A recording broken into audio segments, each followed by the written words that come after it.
자, 오늘 우리가 읽었던 본문 출애굽기 33장 1절에서 6절까지만 읽었는데 마지막까지 다 읽었죠? 왜 아무도 대답을 안 해? 내가 다 읽으라 그랬잖아. 야, 안 읽으면은 오늘 2시간 할 거야. 2시간. 예. 읽고 오면은 빨리 끝난다. 안 읽고 오면은 2시간. 예. 그래서 앞으로 2시간 하려고 그러면은 안 읽고 와도 돼. 야, 천천히 읽어보면서 하면 되니까. 예, 꼭 읽어보셔야 돼요. 여러분들이 그러니까 오전 예배 끝나고 점심 드시고 다른 거 하지 말고 오늘 오후 예배 때 우리가 봐야 될 성경 출애굽기 34장이다. 다음 주에는 몇 장 하겠어요? 다음 주에는 34장 하겠죠. 그럼 34장은 처음부터 끝까지 읽어오면 되는 거예요.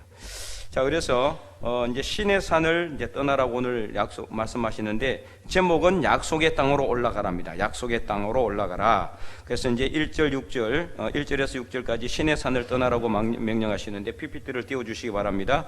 1절에 보면은 이제 우리가 읽었지만 하나님께서 이제 모세에게 이제 말씀하는 거죠. 아브람과 이삭과 야곱에게 맹세하여 네 자손에게 주기로 한 그 땅으로 올라가라. 1절에 그렇게 말씀하고 있습니다. 그래서 신의 산을 떠나라고 말씀을 하는데 신의 산은 어떤 곳입니까? 언약을 주신 곳이죠. 하나님의 언약의 장소, 그곳인 신의 산인데도 불구하고 떠나라고 해요. 그리고 하나님께서 이제 떠나고 나서 내가 사자를 앞서 보내가지고 그 땅에 있는 모든 족속들을 다 쫓아내겠다.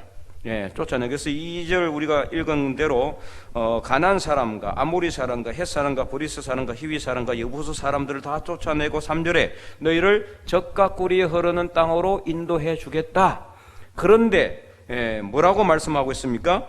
젖과 꿀이 흐르는 땅으로 인도하기는 하는데 나는 너희와 함께 간다 안 간다? 안 간다 그랬어요. 하나님 삐졌죠. 그죠?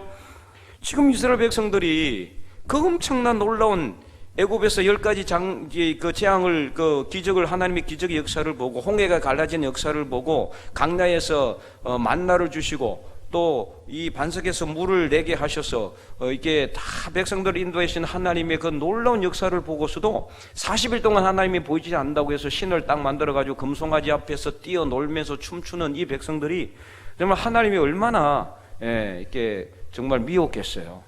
하나님이 삐지신 거예요. 그죠? 네, 저는 웃으라고 한 소리고 하나님 죄송합니다. 삐지신 거는 아닙니다. 왜 올라가지 않겠다고 했는데 그 다음에 이유가 나와요. 오늘 본문 우리 읽었죠?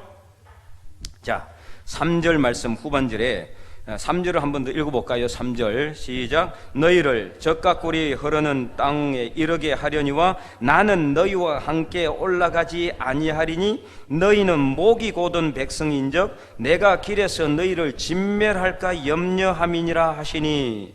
아멘. 네, 하나님께서 그들을 이게 이제 어쨌든 젖과 꿀이 흐르는 땅으로 인도해 주는데 함께 가지 않는 이유는 그들을 백성들을 사랑했습니다. 사랑했어요. 미워하는 것이 아니라 오히려 사랑하기 때문에. 왜? 그들이 목이 곧은 백성인 것을 알았기 때문에. 자, 목이 곧었다는 건 무슨 뜻이에요? 지난 주일에 됐던 것처럼 방자, 그러니까 자기 멋대로 행하는 거예요. 목이 깝뻗대고 교만한 거죠. 교만한 거. 쉽게 말하면 교만한 거. 하나님의 말씀 안중에도 없는 거예요. 하나님의 말씀 안중에도 없고 내 마음대로 하는 거. 내 마음대로 신앙생활하고 내 마음대로 막 다 하는 거. 이게 목이 곧은 백성이에요. 고집이 센 백성이라 이 말이죠. 자기 마음대로 하는. 그렇기 때문에 이 목이 곧은 백성이다 보니까 자기 마음대로 했다가는 하나님이 또 진노함으로 한 번 더 진노하면 어떻게 될까요? 이제 완전히 다 썰어버리는 거예요. 그래서 진멸할 수 있을까 봐서 하나님께서 그들을 백성들을 진멸하지 않도록 하기 위해서 나는 너희들과 함께 안 간다. 함께 안 간다. 진짜 사랑의 하나님이죠. 사랑의 하나님. 백성들을 진멸하지 않으려고. 5절에도 똑같은 말씀이 나오죠. 여호와께서 모세에게 이르시기를 이스라엘 자손에게 이르라 너희가 목이 곧은 백성인즉 내가 한순간이라도 너희 가운데 이르면 너희를 진멸하리니. 지금 하나님이 이스라엘 백성들을 용서하셨어요. 누구 때문에 용서했습니까? 모세의 중보기도 때문에 용서는 했지만 하나님의 진노가 사그러진 게 아니에요. 그대로 있었어요. 그대로. 그러니까 백성들에게 임했다가는 그 백성들 다 그냥 나만 날 사람이 한 사람도 없어요. 그러니까 하나님이 자기 백성 자기가 보호하기 위해서 내가 너희에게 임하지 않는다고 말씀하는 거예요. 하나님의 사랑의 표현이죠. 그래서 하나님께서는 함께 가지 않을 거라고 말씀하고 있다. 그 이유는 바로 그들이 목이 곧은 백성이기 때문에 길에서 그들을 진멸할 수 있기 때문입니다. 그래서 백성들은 어떻게 합니까? 4절 말씀에 백성이 이 준엄한 말씀을 듣고 한 사람도 자기 몸을 단장하지 않았다, 이렇게 말씀하고 있습니다. 자, 그래서 이제 단장하지 않았고 단장했다 안 했다, 이제 이것을 무엇을 의미하느냐, 무엇을 단장하지 않았다고 할까요? 하나님께서 그들에게 장신구를 떼어내라고 말하고 있습니다. 자, 어디에 나와 있습니까? 5절 후반절에 나와 있죠. 너희는 장신구를 떼어내라. 그리하면 내가 너희에게 어떻게 할 것인가? 어떻게 할 것인가? 정하겠노라. 정하겠노라. 하나님께 나가서 이제 하나님만 바라봐야 되는데, 이 백성들은 아직까지 세상에도 하나님에게도 양다리를 걸치고 있는 삶을 살았다는 거예요. 자, 그러면 이 장신구는 뭘까요? 장신구. 오늘 여러분 귀고리 하신 분 손 들어봐요. 귀고리. 뭐라 콜라고 한 게 아니니까 걱정하지 마요. 그게 장신구죠, 그죠? 근데 지금은 거기 아무것도 없지만 주로 이제 우리 예수 믿는 사람들은 십자가, 귀고리 이런 것도 많이 하고 그러지만은, 근데 여러분들이 그 장신구를 할 때도 아무거나 함부로 해서는 안 됩니다. 우상의 형상이 그려진 그런 장신구는 하면 안 돼요. 절대로.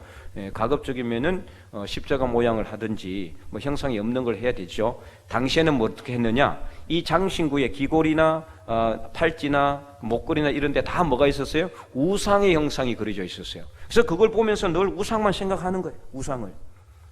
그래서 그 장신구를 이제 떼어내라고 하는 거예요. 떼어내라고. 이제는 우상의 잔재를 다 떼어내라. 여전히 너희들의 마음속에 우상이 남아있구나. 그 우상을 떼어내라는 겁니다. 그래서 장신구를 떼어내도록 그렇게 하나님께서 명령을 합니다. 그렇게 떼어내라. 그리하면은 내가 너에게 어떻게 할 것인지, 하나님이 진노가 끝까지 치달아서 그들에게 임하면은 바로 그들을 다 진멸해버릴 수도 있는데, 장신구를 떼어내면은 즉 그들이 회개하고 이제는 우상을 버리고 하나님을 새로 바라본다면은 하나님께서 이제 그들에게 임하게 할 진노를 거두실 것이라는 말을 간접적으로 하고 있는 거예요. 간접적으로. 자, 그러자 이스라엘 백성들이 어떻게 합니까? 이스라엘 백성들이, 자, 6절 말씀 한 번 더 읽어볼까요? 이스라엘 자손이 호렙산에서부터 그들의 장신구를 떼어내니라. 아멘. 네, 이제 안 하면 안 되는 거죠. 지금 이 어떤 상태입니까? 겨우 목숨을 건졌어요. 그런데 그나마 하나님의 진노는 그대로 있어요. 그런데 만약에 그들이, 백성들이 장신구를 떼어내지 않고 이제 이 우상을 버리지 않으면은 이제 다 썰어버릴 줄 몰라요. 아무리 모세가 중보 기도해가지고 겨우 목숨은 건졌지만, 그러나 이제 장신구를 떼어내고 우상을 버리지 않는다면은 모세의 중보 기도도 의미가 없어질 수가 있는 거죠. 그래서 백성들은 이 준엄한 하나님의 말씀을 듣고 다 슬퍼하여 한 사람도 장신구를 착용하지 않았어요. 자기 몸을 단장하지 않았다는. 자, 자기 몸을 단장했다, 이거는 그렇다고 해서 여러분 뭐 화장하지 말고 그러지 말라는 뜻은 아닙니다.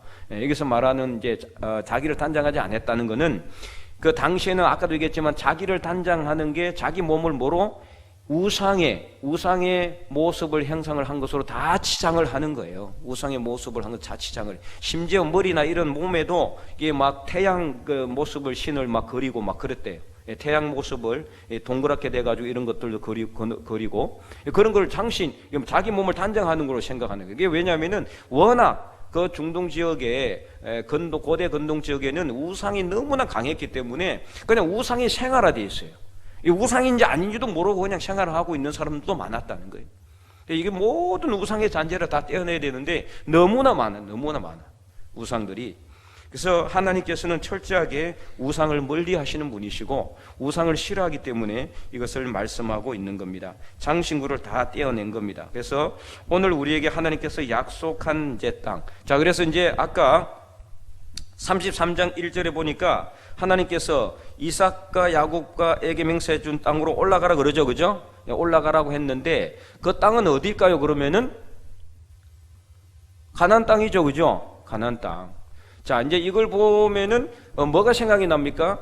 창세기 35장에 하나님께서 똑같은 현상이 똑같은 이게 배경이고, 야곱이 하나님 앞에 바로 이렇게 이 외삼촌 라반의 집에서 돌아오면은, 자, 하나님께서 어디서 이 야곱을 만났어요? 야곱이 외삼촌 라반 집으로 도망갈 때 어디서? 베델에서 하나님이 만났죠.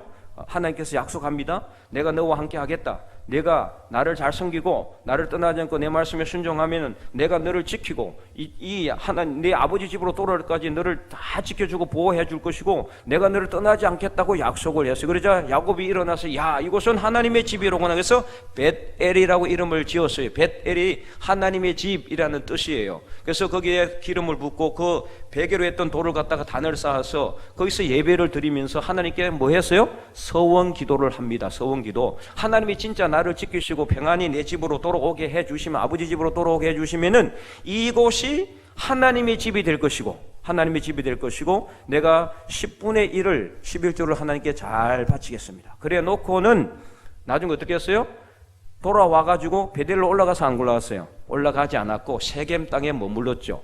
그 세겜 땅은 쉽게 말하면 어떤 곳입니까? 세상을 의미합니다. 세상, 욕심의 땅, 세상의 욕심의 자리, 죄악의 자리, 그 자리에 머물렀어요. 결국에는 문제가 생겼죠. 외동딸 디나 때문에. 그래서 이제 그 성의 초장과 그리고 백성들에게, 남자들에게 다 할례를 행하게 하고 그들을 갖다가 다 죽였어요. 아주 비겁한 짓을 했죠. 하나님 믿는 사람들이. 그래가지고 두려워할 때 하나님이 뭐라고 말씀했습니까? 창세기 35장 뭐라고 말씀하셨어요? 너는 일어나 어디로 올라가라? 베델로 올라가라. 오늘 말씀에도 너는 내 자손에게 주기로 한 땅으로 올라가라. 다 올라가라고 하는 거, 올라가라. 그러니까 올라가지 않고 우리가 어디 세상의 자리에 머물러 있으니까 문제가 생기는 거예요. 약속의 땅으로 올라가야 되는데, 약속의 땅으로 올라간다고 해서 뭐 사다리 타고 올라가는 게 아니라 약속의 말씀, 그 말씀을 기억하고 하나님만 바라보고 하나님만 믿고 하나님만 의지하는 삶을 살도록, 이게 바로 약속의 땅으로 올라가는 것이고 베델로 올라가는 거예요. 하나님과의 약속의 자리, 하나님과의 만남의 자리, 그 신앙의 첫 출발의 자리로, 그 자리를 우리가 다시 기억하고 하나님만 바라보며 믿음의 삶을 다시 새롭게 살아가는 그런 삶을 살아야 되는데, 우리는 그러지 않고 세상 욕심의 자리, 세상의 죄악의 자리에 머물게 되면 어떻게 됩니까? 문제가 발생하게 돼 있다. 늘 문제가 발생. 안주하면, 그래서 뭐 하지 말라 그랬어요? 신앙의 안주를 하지 마라. 여러분, 신앙의 안주를 절대 해서는 안 됩니다. 내 이만큼 기도했고 이만큼 됐고 이만큼 하면은 이제 되겠지. 그래가지고 딱 안주하면 어떤 문제 생깁니까? 문제가 발생하게, 죄악이 들어오게 돼서, 유혹이 들어오게 있어요. 넘어지게 돼 있어요. 이처럼 우리가 약속의 땅으로 올라가야 됩니다. 약속의 땅, 하나님의 약속의 땅 다 있어요. 하나님의 약속의 땅은 누구나 다 나와 하나님만 알고 있는 거죠. 그래서 어떻게 된다? 오늘 우리에게 하나님께서 약속한 땅은 어디인지를 알아봐야 된다. 여러분도 알고 있죠? 지금 어디 있어요? 여러분 그 약속의 땅에 올라갔어요? 아니면은 땅으로 올라가고 있는 중이에요? 아니면 못 올라가고 지금 막 밑에서 헤매고 있는 중이에요? 어떤 상태입니까? 어떤 사람은 올라가는 중이라 그러시고, 어떤 사람은 올라갔다 그러고, 그러면 나머지는 뭐예요? 아직 못 올라가고 헤매고 있는 중이에요? 올라가야 됩니다. 약속의 땅으로 올라가야 된다. 그러니까 하나님과의 만남의 자리, 그 신앙을 온전히 회복하는 자리로 가야 된다. 늘 믿음 안에서 하나님을 바라보며 그 믿음의 길을 걸어가는, 그게 바로 약속의 땅으로 올라가는 겁니다. 자, 두 번째, 그래서 이제 목이 곧은 것은 아까 이야기했죠, 그죠? 교만한 겁니다. 교만해서는 안 돼요. 하나님 앞에서는 항상 어떻게 된대요? 어떻게 돼요? 머리를 숙여야 돼요. 그래서 배도 익을수록 어떻게 합니까? 고기를 숙이잖아요. 근데 이스라엘 백성은 어떻게 했어요? 이거 읽는 게 아니라 오히려 처음부터 목이 꼿꼿하게, 목을 빳빳하게 세우고 하나님 앞에 불순종하는 삶을 살았어요. 결국에는 어떻게 됩니까? 목이 뻣뻣하면 어떻게 돼요? 꺾여지게 돼 있어요. 자, 벼가 바람이 불고, 가을에 태풍도 오고 바람도 불죠. 물론 완전 심한 태풍 오면 다 넘어지고 쓰러지지만 웬만한 바람 불어가지고 벼가 이삭이 꺾입니까? 안 꺾입니까? 여러분, 안 꺾여요. 그거 자세히 보면 농촌에서 사신 분들은 잘 알아요. 그런데 딱 이게 이삭이 꼿꼿하게 고개를 들고 있으면요, 조금만 바람 불어도 어떻게 될까요? 또 끊어져요. 그러면 어떻게? 그거 썩는 겁니다. 못 쓰는 거예요. 그런데 왜 안 꺾여지느냐? 고개를 숙였기 때문입니다. 고개를 숙여서 이렇게 유연하게 됐기 때문에 바람이 불면은 바람 따라서 이렇게 왔다 갔다 하지 절대로 안 꺾여집니다. 웬만해서는 사람이 일부러 딱 꺾기 전에는 안 꺾여져요. 참 그게 하나님이 자연을 통해서 이 자연을 통해서 우리에게 주시는 영성이에요. 영성. 예, 그것을 통해서 배울 수 있는 거예요. 배울 수 있는 거. 배가 고개를 숙이는 것을 통해서 우리도 하나님 앞에 고개를 숙이면은 어떠한 세상의 강풍과 태풍이 몰려와도 하나님 믿는 믿음 안에서 우리가 잘 이길 수가 있다는 걸 의미하는 거죠. 근데 고개를 빳빳하게 들고 있으면은 조금만 바람이 세게 불어도 바로 꺾여버리고 죽는 겁니다. 영적으로 죽는 것일 수 있다. 그래서 우리가 목이 곧아서는 안 된다는 것을 알아야 됩니다. 그리고 이제 하나님께서는 왜 장신구를 떼어내라고 해서 아까 이야기했죠, 그죠? 장신구를 떼어낸 이유, 모든 우리 삶 속의 우상을 떼어내야 되기 때문에. 자, 그러면은 오늘 우리에게 있어서는 장신구가 무엇입니까? 그래서 귀걸이 하신 분은 장신구는 그 장신구는 괜찮아요. 네, 여기서 말하는 장신구는 하나님 앞에 나가는데 뭐가 되는 거다? 걸림돌, 방해가 되는 걸림돌이 되는 것을 의미하는 거예요. 자, 거기에는 뭐가 있어요? 모든 게 다 포함돼요. 모든 게. 어떤 경우는 물질이, 어떤 경우는 시간이, 어떤 경우는 내 건강이, 또 어떤 경우는 자녀가 될 수도 있습니다. 얼마든지 자녀가. 왜냐? 자녀가 최고인 사람이 있어요. 아무리 천하 그 있어도 오늘 예배가 있어도 자녀 때문에 못 오는 그러면 그 자녀가 뭐가 돼요? 자녀가 장신구가 됩니다. 자녀가 우상이 될 수도 있어요. 내 아들, 내 딸 최고. 그래서 하나님보다 더 위에 올려놓고 그것 때문에 신앙은 이렇게 좀 뒤로, 교회 일은 좀 뒤로. 항상 그거 먼저. 그런 분이 있습니다. 그런 분이. 제가 누구라고 이야기는 못 하는데 실제로 제가 그런 분을 봤거든요. 근데 그분은 늘 자녀의 일에는 최우선을 여기는 거예요. 그래서 일하다가도 이제 딸이 전화 오면은 무조건 나가. 근무 안 하고. 지금 뭘 해야 되는데 저러면 안 될 것 같은데 왜 저럴까? 그 결국은 나중에 어떻게 되냐? 그분이 다른 교회 이제 담임 목사로 갔는데 결국에는 거기서 나왔어요. 어쩔 수 없이. 그리고 큰 병에 걸렸습니다.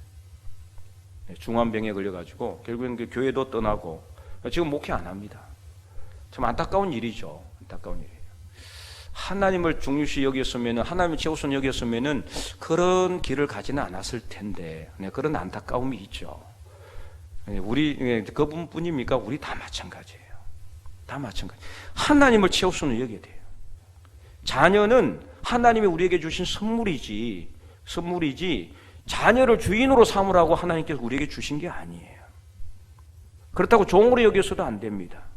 하나님께서 주신 귀한 선물이기 때문에 귀하게 여기고 소중하게 여겨야 되지만 하나님 위에 올려놔서는 안 되는 겁니다.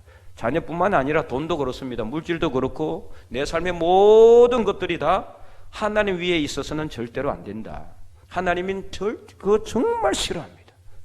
그리고 나중에는 분명히 그거에 대해서 꺾습니다. 그래서 나중에 가서 다 잃고 두 손 두 발 들고 그때서야 천부의 의지 없어서 죽게 나온다. 그러면 안 되는 거예요. 잃기 전에, 문제 생기기 전에 하나님만 바라보시기 바랍니다. 자, 계속해서 보면은요, 이제 회막에 대해서 나와 있습니다. 우리가 이제 오늘 6절까지 읽었죠? 이제 7절부터 11절까지 회막에 대해서 이제 말하고 있는데, 자, 이 회막이라는 건 뭐냐면은, 회막은 오늘날로 말하면 뭐예요? 성전을 의미하죠. 하나님의 성전. 당시에는 이제 이동용 성전 바로 그게 회막입니다. 회막. 모이는 집, 모이는 텐트 이렇게 해가지고, 그래서 모세가 늘 회막에 들어가서 예배를 드렸어요. 그때마다 백성들이 일어나서 자기의 장막문 앞에서 예배를 드렸다. 자, 어디에 나와 있습니까? 이제 10절을 읽어보겠습니다. 10절. 네, 7절을 먼저 읽어보고 7절 시작. 모세가 항상 장막을 취하여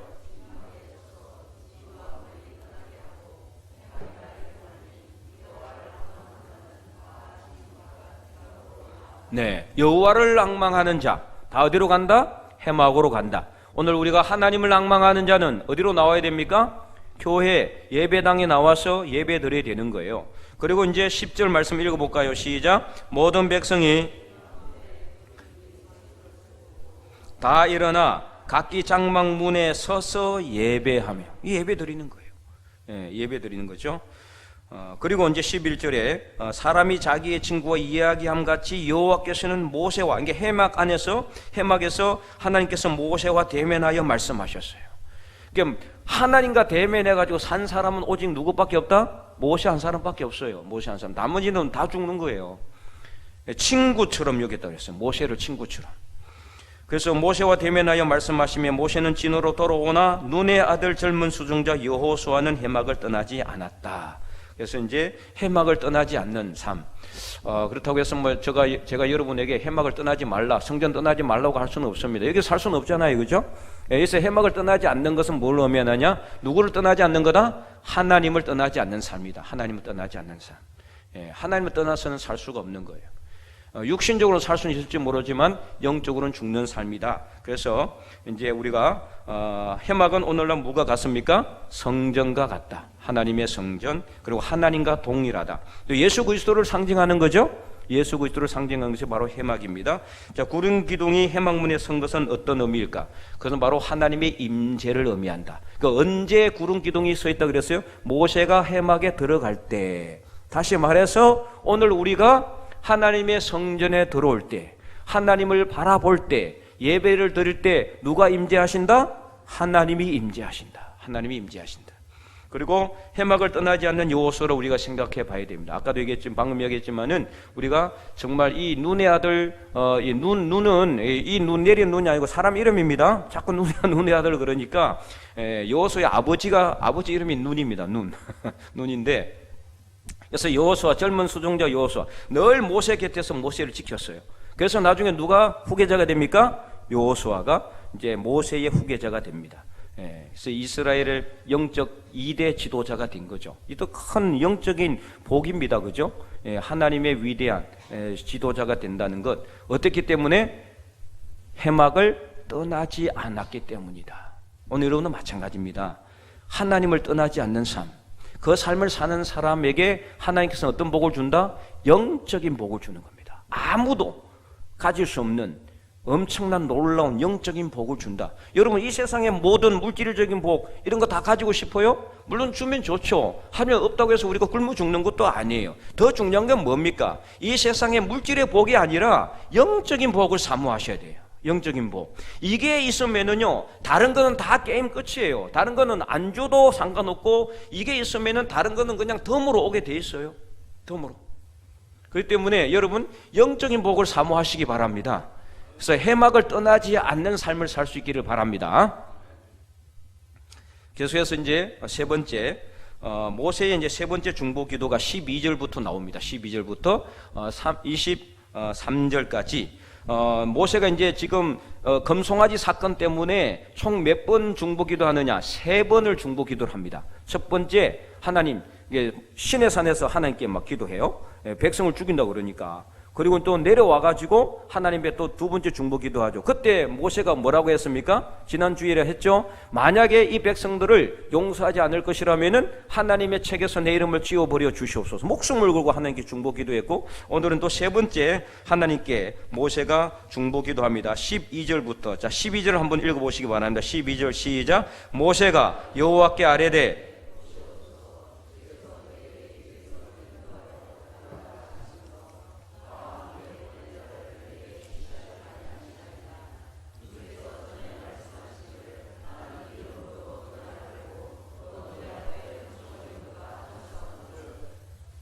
네, 이제 하나님 앞에 이제 보시옵소서, 아뢰되 보시옵소서. 이는 뭘 의미하는 거예요? 하나님께 기도한다는 뜻입니다. 하나님께 기도하는 내용. 첫째는 이제 내게 이렇게 내 뒤를 이을 자, 이제 여호수아를 이야기하는 거죠.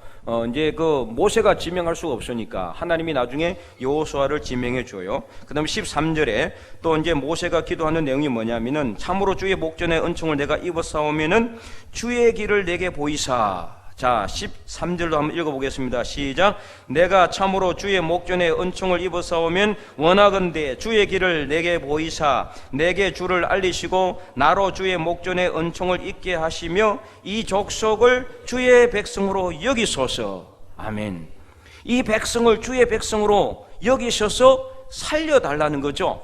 이 백성을 용서해 달라는 거죠. 계속해서 모세는 백성들 위해서 중보기도 하고 있는 것을 알 수가 있다. 그래서 하나님 앞에 모세는 계속해서 기도하고 있는데, 또 15절에도 보세요. 모세가 여호와께 아뢰되 주께서 친히 가지 아니하시려니, 하나님께서 내가 너희들을 적각 우리 어른 땅으로 인도해 줄게, 하지만 나는 너희와 안 간다. 그러니까 모세가 또 하나님께 기도하는 거예요. 하나님, 그렇게 하시려면은 이렇게 해달라, 이런 내용으로 이제 기도하고 있죠. 자, 그래서 15절 말씀 우리 한 번 더 읽어볼까요? 15절 시작. 모세가 여호와께 아뢰되 주께서 친히 가지 아니하시려거든 우리를 이곳에서 올려보내지 마옵소서. 예, 모세도 참 이렇게 담이 커요, 그죠? 감히 하나님 앞에서 지금 어떻게 하나님과 뭐 단판 짓고 있는 내용이에요, 사실은. 예, 만약에 하나님이 함께 안 가실 것이라면은 이 백성들을 보내지 말아 주시옵소서. 백성들만 가서 그 땅을 차지해 본들 누가 없습니까? 하나님이 없잖아요. 무슨 의미가 있어요, 도대체? 이 세상의 모든 물질과 권력과 이 세상의 것을 다 가진다고 한들 하나님이 없으면 무슨 소용이 있습니까? 그거 다 가지고 나중에 지옥에 갈 것도 아니잖아요. 하나님이 없으면은 천국에 갈 수도 없어요. 그렇기 때문에 우리는 어떤 상황 가운데서라도 하나님이 있어야 돼요. 아까 찬양할 때도 찬송할 때도 마찬가지지만은 폭풍이 몰아치는 바닷가에서도 그런 데서도 주님이 계시면 뭐가 있다? 평안이 있는 거예요. 평안이. 아무리 세상 낙이 넘쳐나는 곳이라고 해도 주님이 없으면 평안이 없어요. 그렇기 때문에 모세가 그걸 알았기 때문에 이거는 그야말로 저주인 거죠. 저주. 왜? 다 주는데 하나님이 안 계신다. 이건 진짜 저주 중에 저주인 거죠. 차라리 이럴 거면은 하나님 우리를 올려 보내지 마라. 우리 안 간다. 예, 하나님 이게 안 가시면은 우리 안 간다. 어떻게 보면은 좀 이렇게 기분 좋은, 그죠? 예, 아양이라고 이렇게 볼 수 있는 거죠, 그죠? 예, 하나님 함께 안 가시면요 나 아무것도 안 할 거예요. 예, 이런 식으로 하나님을 졸라대는 거죠. 어떻게 보면은 때를 쓰는 거라고 볼 수가 있어요. 근데 이런 기도를 하나님 어떻게 한다? 기뻐하신다. 그래서 들어줘요. 자, 16절 말씀 말고 19절 한번 읽어보겠습니다. 19절. 네, 19절 말씀에 17절부터 19절까지 한번 읽어보겠습니다. 시작. 여호와께서 모세에게 이르시되 내가 말하는 이 일도 내가 하리니 너는 내 목전에 은총을 입었고 내가 이름으로도 너를 알미니라. 모세가 이르되 원하건대 주의 영광을 내게 보이소서. 여호와께서 이르시되 내가 내 모든 선한 것을 내 앞으로 지나가게 하고 여호와 이름을 내 앞에 선포하리라. 나는 은혜 베풀 자에게 은혜를 베풀고 긍휼히 여길 자에게는 긍휼을 베푸느니라. 아멘. 네, 그래서 하나님께서는 결국에는 이제 모세의 기도를 마지막 기도까지 들어주신 것을 의미하죠. 나중에 이스라엘 백성들이 가나안 땅에 들어갈 때 하나님께서 어떻게 합니까? 먼저 앞장서셔서 사자를 보내셔서, 그 사자는 이제 하나님께서 천사를 보냈다는 거죠. 하나님이 함께 하심으로 그들을 쫓아냈고, 그들이 정복전쟁하는 모든 기간에는 하나님이 함께 하셨어요. 예, 그래서 하나님은 모세의 기도를 다 들어주셨고, 그리고 이제 21절에서 23절 말씀, 하나님께서 놀랍게 모세에게 엄청난 은혜를 베푸시는데 그게 뭐냐? 하나님이 가는 것을 볼 수 있게 했어요. 얼굴은 보지 못하게 했지만, 하나님 얼굴을 직접 보지 못하게 했지만, 그렇다고 해서 하나님이 어떤 형상이 있는 건 아닙니다. 이는 어떻게 보면은 상징적인 것이라고 보시면 되겠습니다. 상징적인. 그때 하나님이 코가 있고 눈이 있고 그런 것이 아니라, 상징적인 내용으로 보시면 되겠고, 20절에 보면은 하나님께서 내가 내 얼굴을 보지 못하리니 나를 보고 살 자가 없음이니라. 21절에 여호와께서 이르시기를 보라 내 곁에 한 장소가 있으니 너는 그 반석 위에 서라. 예, 모세가 하나님께 하나님의 영광을 보여주시옵소서. 왜? 하나님이 자꾸 안 간다고 하시니까 하나님의 영광을 보여주셔야 내가 하나님을 믿고 이 백성들 인도할 거 아닙니까? 그래서 이 백성들을 이 가나안 땅에 올려 보내셨는데 하나님이 함께 가지 않으실 것이면은 하나님이 이 백성들을 올려보내지 마시옵소서. 그렇게 하나님께 간절히 기도하니까 하나님께서 모세의 기도를 들어주셔서 너는 한 장소에 서라 그랬어요. 그리고 서고, 그렇게 서면은 어떻게 하느냐, 22절 23절 읽어보겠습니다. 내 영광이 지나갈 때에 내가 너를 반석 틈에 두고 내가 지나도록 내 손으로 너를 덮었다가 손을 거두리니 내가 내 등을 볼 것이요 얼굴은 보지 못하리라. 아멘. 정말 놀라운 하나님의 응답의 역사죠. 하나님은 긍휼을 베풀 자에게 긍휼을 베풀고 또 이 은혜 베풀 자에게 은혜를 베푸시지만은 모세의 기도를 들으시고 모세가 이 긍휼을 요구하잖아요. 하나님, 이 백성을 정말 불쌍히 여겨달라. 그래서 불쌍히 여길 자에게 불쌍히 여겨준다. 하나님의 기도에, 모세의 기도에 대한 하나님의 응답이고, 그리고는 이제 모세에게 한 장소에 서게 하고 내가 내 등을 볼 것이지만은 그러나 그것을 통해서 네가 하나님의 영광을 보고 싶어. 그 당시에는요, 하나님의 영광을 보고 산 사람이 아무도 없는 거예요. 그러나 모세는 하나님의 영광을 봤다. 그래서 이제 모세는 어떻게 합니까? 모세가 이 시내산에서 내려오니까 뭐가 이게 있었어요? 모세의 얼굴에 빛이 막 나니까 이걸 쳐다볼 수가 없는 게 너무나 영광스러운 빛이 있으니까. 그래서 뭐를 덮었다? 수건을 덮었다 그랬어요. 수건을 덮었어요. 그 정도로 하나님의 영광이 모세와 함께 했다는 것을 알 수가 있습니다. 자, 그래서 이제 이것 통해서 우리가 무엇을 알 수 있습니까? 자, 하나님께서는 언제 가장 빨리 응답하신다? 언제? 지금 바로 응답했잖아요. 어떤 기도할 때? 중보 기도할 때 바로 응답하십니다. 바로 응답. 그래서 여러분들이 기도 응답을 빨리 받고 싶으면은 물론 나를 위해서 기도하고 내가 지금 당장 목구멍이 포도청인데 이거 지금 위해서 기도하러 왔는데 자꾸 중보 기도하러 가면 기분이 나쁠지 모르지만, 그러나 성경을 보고 말씀을 봤을 때 우리가 가장 하나님이 빨리 응답하는 기도는 중보기도입니다. 중보기도. 남을 위해서 기도할 때예요.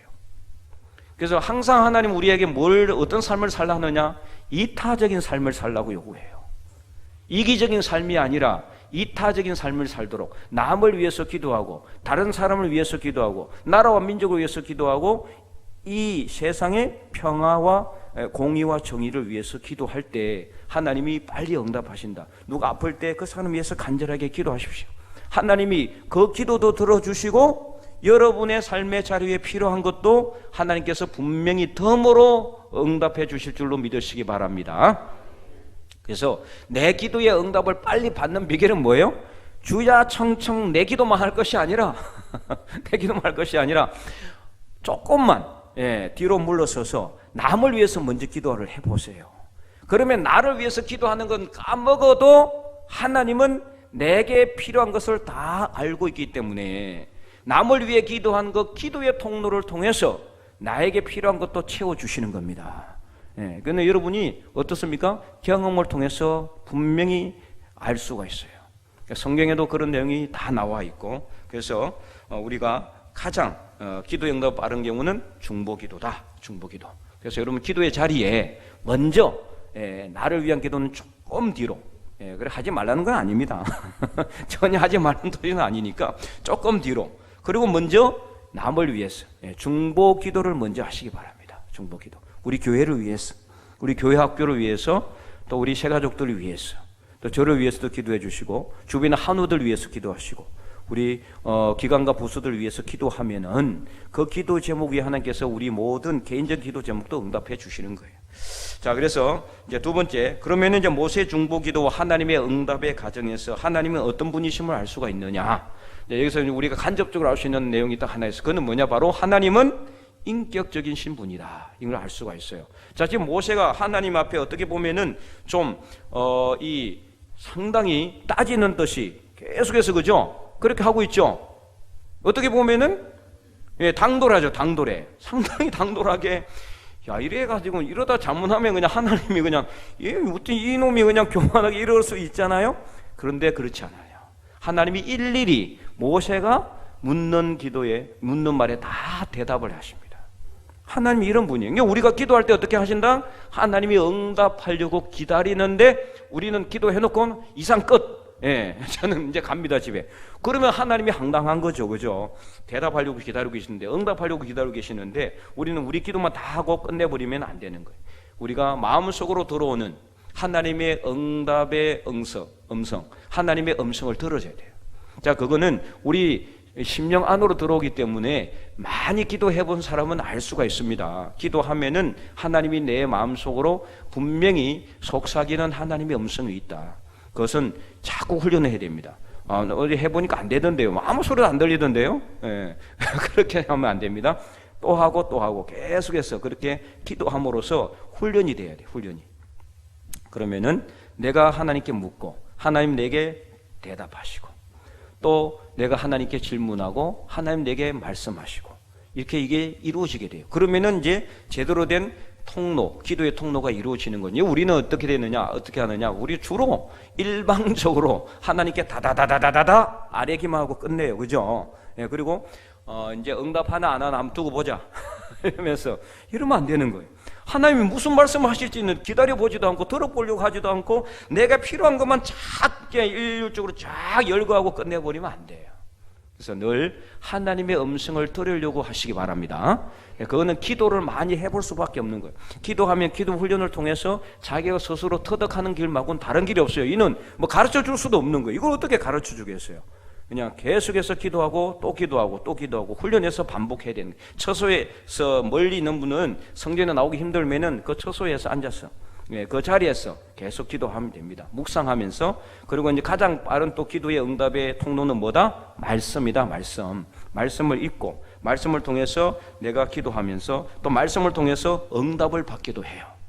말씀을 통해서 하나님이 뭘 하신다? 음성으로 응답하시는 거예요. 야, 이렇게 해라. 말씀을 통해서 깨닫게 되는 거예요. 그러니까 말씀을 여러분 늘 내 입에 달고 살아야 돼요. 달고 살아야 돼요. 힘들 것 같죠?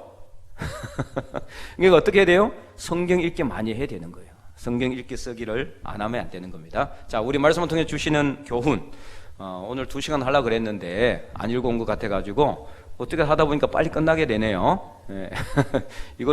이걸 가지고 또 1시간 할 수 있지만은 한번 읽어보도록 하겠습니다. 자, 첫 번째 읽어보겠습니다. 위기의 때 우리는 하나님께서 약속하신 약속의 땅으로 올라가야 합니다.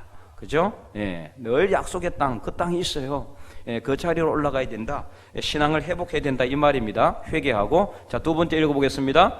약속의 땅으로 갈 때에는 우리 몸에 붙어있는 모든 장신구를 떼어내야 돼. 장신구 주렁주렁 달고 하나님 앞에 가봤자 하나님 만나주신다, 안 만나주신다? 안 만나줘요. 내 앞에 우상들이 다 가로막혀 있는데 하나님이 와 계셔도 못 깨닫는 거예요. 안 보이는 거예요. 들리지 않는 거. 하나님이 아무리 내 안에 내 밖에 서서 문을 두드리고 있어도 못 듣는 거예요. 세상의 욕심의 소리, 세상의 죄악의 소리 때문에 그런 온갖 우상의 잔재가 내 앞에 눈을 가로막고 내 길을 막고 있기 때문에 안 들리고 못 보는 겁니다. 그래서 장신구를 떼어내야 돼요. 모든 우상의 잔재를 다 떼어내. 회개해라, 이 말이에요. 회개하고 하나님 앞에 가야 됩니다. 자, 세 번째 우리 읽어보겠습니다. 혼탁한 시대에 우리는 해막을 떠나지 않는 삶을 살아야 된다. 더 혼란하고 혼탁할수록 해막을 떠나지 않는 삶, 그 삶이 필요하다. 자, 네 번째, 인격적인 하나님의 마음을 움직입니다. 믿습니까? 그래서 우리가 기도할 때 늘 항상 남을 위해서, 나라와 민족을 위해서, 교회를 위해서 기도함으로 성숙한 기도를 하는 그리스도인들이 되시기를 바라겠습니다.